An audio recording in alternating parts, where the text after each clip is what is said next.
Bonsoir à tous, c'est la suite de la première vidéo.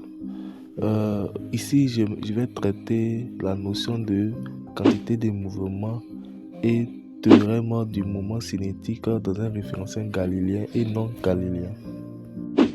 Ok, la quantité de mouvement, qu'on appelle aussi moment linéaire, c'est une grandeur physique qui mesure le mouvement d'un objet. Waouh! Les physiciens sont allés vraiment loin. Ils veulent mesurer le mouvement d'un objet. C'est déjà bon. Ok, voici son expression. Pour ceux qui ont bien fait la classe des secondes, vous allez voir que on va vous montrer la notion de quantité de mouvement avant le choc et quantité de mouvement après le choc, c'est-à-dire la loi de la conservation de la quantité de mouvement. Ok, pour déterminer le théorème, il suffit de dériver par rapport au temps simplement. Je vais vous montrer comment faire. Ok, donc si on dérive P par rapport au temps, on va dériver MV par rapport au temps aussi. Ok, donc on obtient.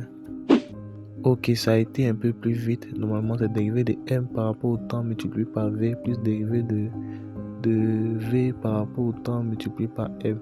Mais comme M est constante, donc ça fait M fois dérivé de V par rapport au temps. Or, M fois dérivé de V par rapport au temps, c'est égal à quoi? En effet, dérivé de V par rapport au temps, c'est égal à l'accélération. Or, MA, c'est égal à la somme des forces extérieures d'après la deuxième loi de Newton.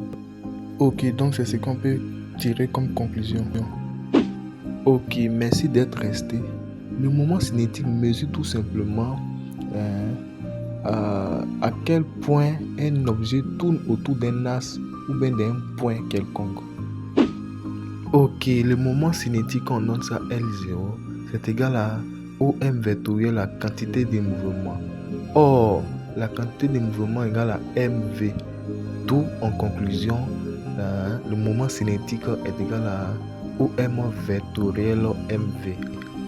Ok, le théorème du moment cinétique, comme je l'ai dit, on dérive par rapport au temps pour trouver le théorème. Ok, donc on dérive le moment cinétique par rapport au temps. C'est ce qu'on obtient d de OM vectoriel, d de V sur d de t. Ok, donc on ne sait pas parce que la dérivée d'une somme est égale à la somme des dérivées. Ok, voici ce qu'on obtient parce que V vectoriel, V c'est égal à vecteur nul. Donc on obtient au total OM vectoriel d de MV sur dt. Or, nous avons vu au départ que dérivée de MV sur dt c'est égal à la somme des forces extérieures. Ok, j'ai oublié de vous dire que le moment est égal à OM vectoriel la force.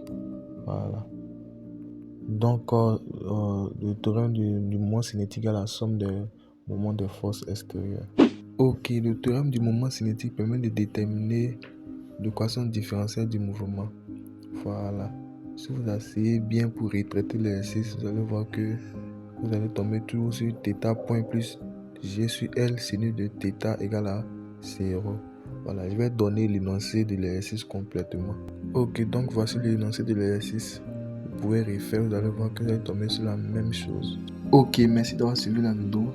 J'avais dit au départ de la vidéo que j'allais expliquer comment démontrer le théorème du moment cinétique dans un référentiel non galiléen. Voilà. Mais pour ne pas allonger la vidéo, je crois que je dois faire cela comme un exercice. Voilà, merci d'avoir suivi la vidéo.